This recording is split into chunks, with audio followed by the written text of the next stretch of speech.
Ya pemirsa, Anda kembali menyaksikan debat kelima calon presiden pemilu tahun 2024. Dan kita masih akan melanjutkan sesi tanya jawab antar calon presiden. Tentu saja masih sesuai dengan subtema malam hari ini, pendidikan, kesehatan, ketenaga kerjaan, kebudayaan, teknologi informasi, kesejahteraan sosial, dan inklusi. Tapi Andro, sebelum kita lanjutkan, saya ingin memberikan apresiasi yang luar biasa, terutama untuk audiens kita malam hari ini yang sangat tertib malam hari ini. Terima kasih banyak Bapak Ibu para pendukung dari 01, 02 dan juga 03. Terima kasih banyak atas kerjasamanya semua hadirin sekalian. Oke, kita juga akan melanjutkan sesi tanya jawab dan sekali lagi mengingatkan capres untuk menghindari ataupun kalau menggunakan terminologi dan singkatan dielaborasi terlebih dahulu ya. Kami kembali mengundang para calon presiden untuk menuju ke podium.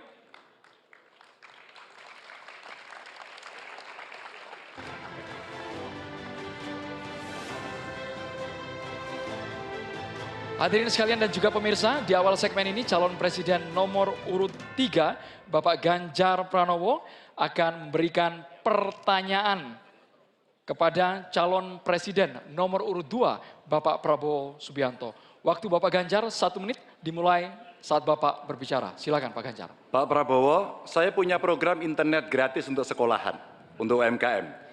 Tapi ada yang menarik Pak, di Pontianak pada tanggal 20 Januari Bapak menyampaikan bahwa orang yang menginginkan internet gratis itu, maaf ini Pak, otaknya lambat. Padahal biasanya mereka otaknya cemerlang gitu. Di sisi lain ketika Bapak menyampaikan itu, cawapres Bapak bicara IoT, hilirisasi digital, dan banyak program yang sebenarnya berbau digital. Padahal Pak dengan internet gratis dan coveragenya bagus ini bisa mengatasi kesenjangan. Data pendidikan, kesehatan, kemiskinan, hampir semuanya ada. Nah ini dari BPS juga sudah menyampaikan Pak bahwa kondisi ketimpangan digital ini sangat tinggi di tempat kita. Pertanyaan saya kepada Pak Prabowo, setuju tidak Bapak untuk memperbaiki ketimpangan digital ini dan bagaimana caranya? Waktunya habis Bapak. Kami persilakan, sebentar Bapak, kami persilakan kepada calon presiden nomor urut 2 Bapak Prabowo Subianto untuk jawab pertanyaan dari Bapak Ganjar Pranowo. Durasinya 2 menit dimulai saat Bapak berbicara. Tidak lengkap yang Bapak dengar ucapan saya. Yang saya katakan adalah yang mana yang lebih penting, internet gratis atau makan gratis untuk orang yang sedang susah, untuk orang miskin, untuk orang kalangan bawah. Itu yang saya maksud.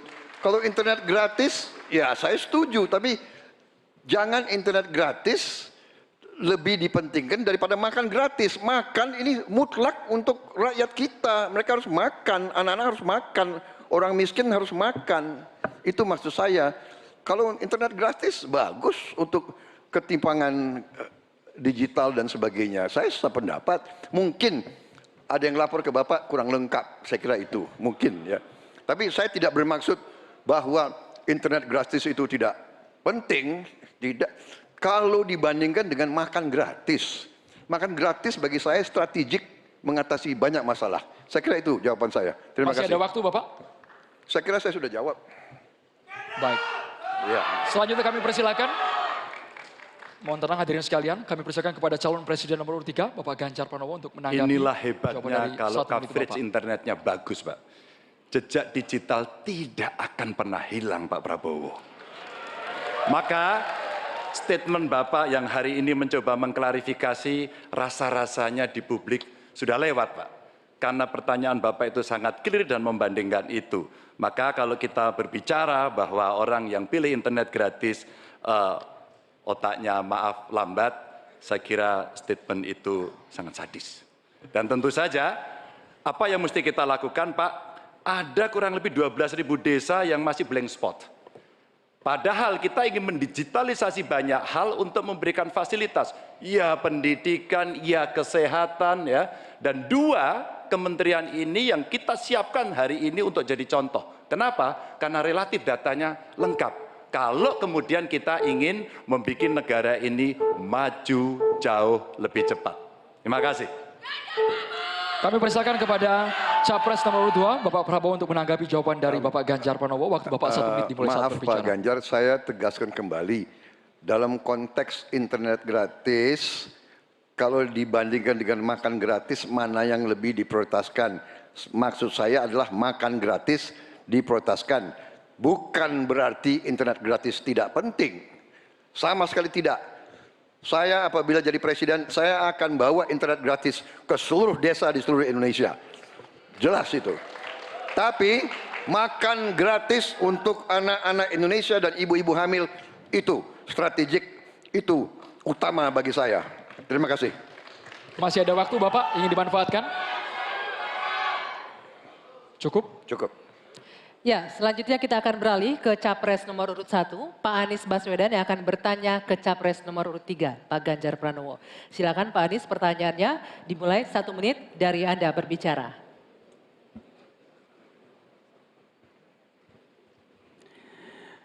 Pak Ganjar, ini pertanyaan saya terkait UKT yang mahal itu. Kampus memang seharusnya merdeka dan memerdekakan.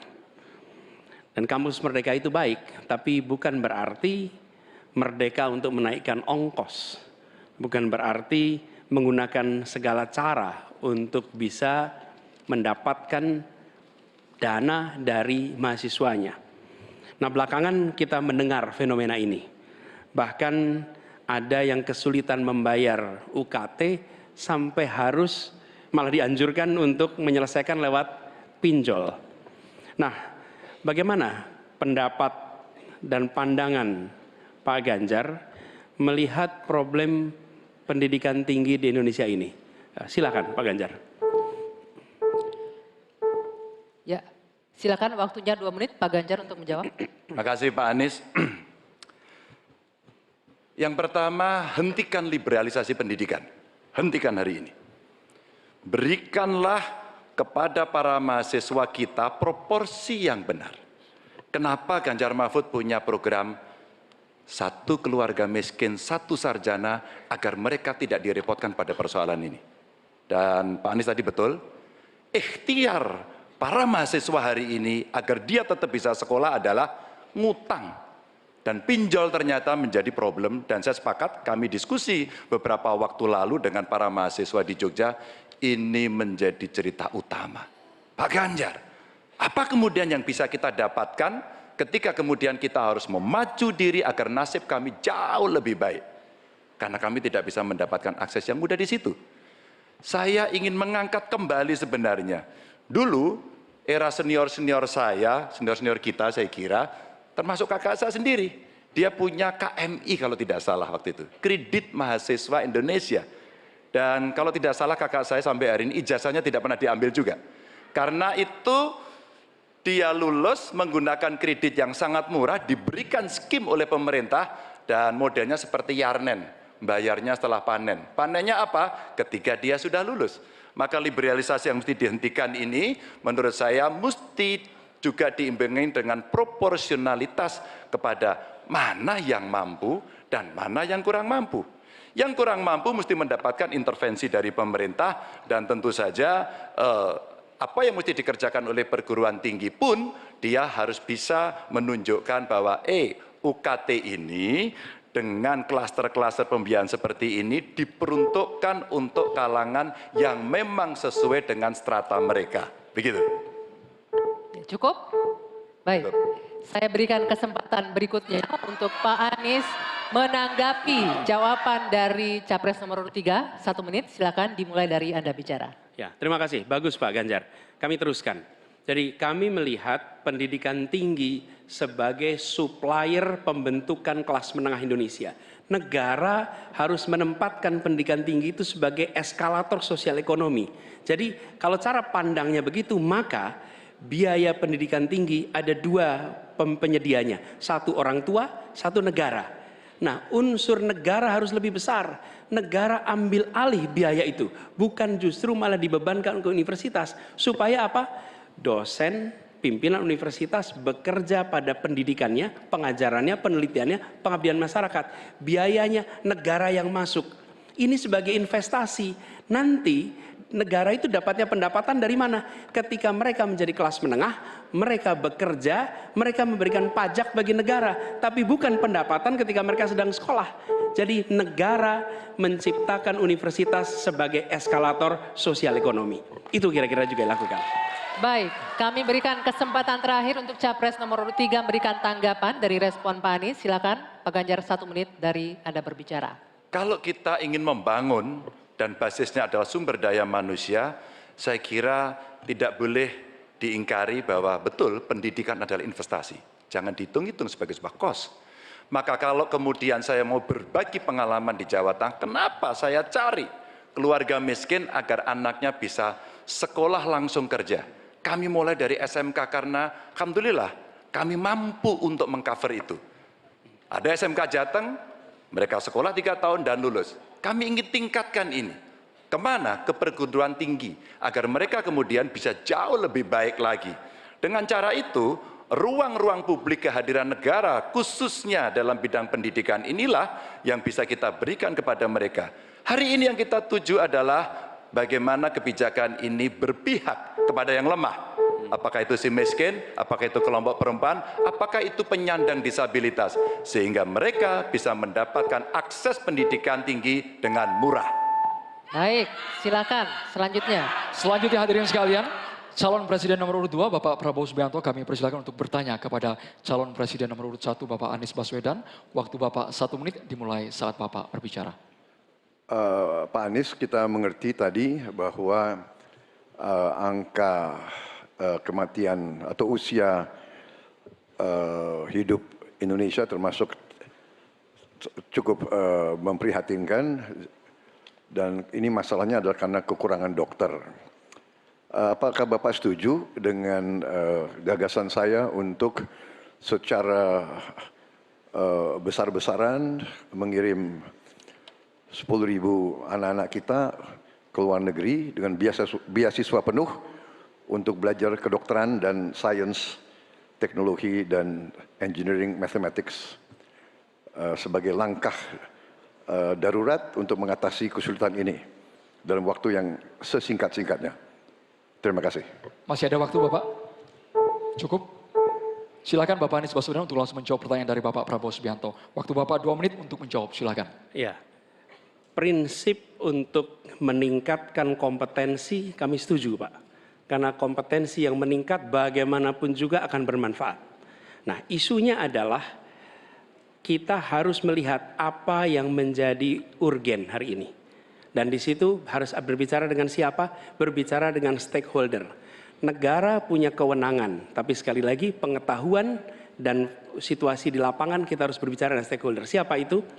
Asosiasi profesi, kemudian Kementerian Kesehatan, dinas di daerah, kemudian para aktivis, para pengamat, para pakar. Kumpulkan datanya, lihat apa yang menjadi kebutuhan. Sehingga kita bukan meloncat langsung ini adalah yang dibutuhkan. Kenapa? Karena seringkali yang kita anggap sebagai kebutuhan belum tentu di lapangan itu menjadi kebutuhan. Tapi prinsip pengembangan kompetensinya setuju Pak. Dan bila memang diharuskan untuk belajar ke luar negeri, maka go ahead. Tapi bila dibalik, profesor yang dibawa ke sini, institusinya dibawa ke sini juga tidak masalah. Karena dengan begitu proses belajar itu akan terjadi. Jadi kami melihat pengembangan kompetensi itu baik. Jangan, tapinya memastikan sesuai dengan data yang ada supaya apa yang kita investasikan bisa menjawab kebutuhan. Jadi ada unsur pentingnya, ada unsur urgensinya. Kita kerjakan mana? Yang dapat dua-duanya, yang urgen dan yang penting, supaya hasilnya bisa langsung kita manfaatkan untuk Indonesia. Begitu jawabannya kira-kira Bapak. Terima kasih. Masih ada waktu Bapak? Cukup? Ingin dimanfaatkan? Kami persilakan kepada Bapak Prabowo untuk langsung menanggapi jawaban dari Bapak Anies Baswedan. Waktu Bapak 1 menit. Baik, saya kira Pak Anies, saya kira masalahnya adalah datanya sudah cukup jelas bahwa kita kekurangan 140.000 dokter. Sebagai contoh, di Atambua ada satu rumah sakit yang seharusnya ada 16 dokter, dokternya hanya 1 orang. Jadi dia kewalahan. Dia harus melayani 3 kabupaten. Jadi bagaimanapun pemerintah saya kira harus ambil tindakan-tindakan yang cukup darurat. Dan untuk itu menurut kami ya kita harus ambil langkah-langkah berani, mengirim sebanyak mungkin. Tapi saya setuju juga mengundang profesor-profesor untuk mengajar di kita. Jadi saya usulkan bahwa dari 92 fakultas kedokteran kita tingkatkan menjadi 300 fakultas kedokteran. Jadi saya kira usul Pak Anies baik juga mengundang profesor Waktunya ke habis, Indonesia. Bapak. Terima kasih. Terima kasih, waktunya habis. Kami persilakan Bapak Anies Baswedan untuk menanggapi jawaban dari Bapak Prabowo. Waktu Tentu. Bapak 1 menit. Baik, terima kasih. Jadi, tapi ini juga Pak Prabowo yang saya hormati, kita banyak memberikan perhatian pada aspek kuratifnya. Itu memang betul, harus dikerjakan. Tapi jangan lupa aspek preventifnya.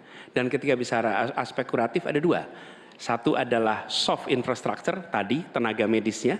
Yang kedua hard infrastructure-nya. Apa itu? Misalnya nih, 15 dari 38 provinsi belum memiliki rumah sakit kelas A. Ini harus dibangun. Kemudian 171 kecamatan di 8 provinsi ini belum memiliki puskesmas. Jadi kita harus memikirkan dua-duanya, Pak. Soft infrastructure, manusianya, hard infrastructure, dan jangan lupa itu semua adalah efek dari pola hidup yang tidak, salah satunya efek pola hidup yang tidak sehat. Tidak sehat, karena itulah promotif preventif itu penting. Sehingga kita tidak hanya mengobati tapi juga mencegah. Demikian. Baik, Ya. terima kasih Bapak.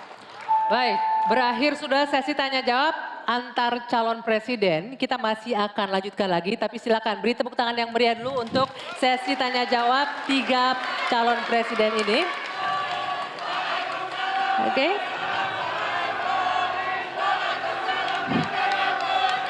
Ya, baik. Bapak, Ibu, dan juga hadirin, sudah ada 3 fase yang kita lewati. Mulai dari menyampaikan visi, misi, dan program kerja. Kemudian menjawab pertanyaan dari panelis dan berinteraksi satu sama lain. Masih ada 1 sesi lagi. Kita akan mendengarkan bersama pernyataan penutup Ya, dari tapi masing-masing calon itu presiden. nanti. Dan dia, ya. Betul, tahan dulu, kami akan kembali di debat kelima calon presiden pemilu tahun 2024.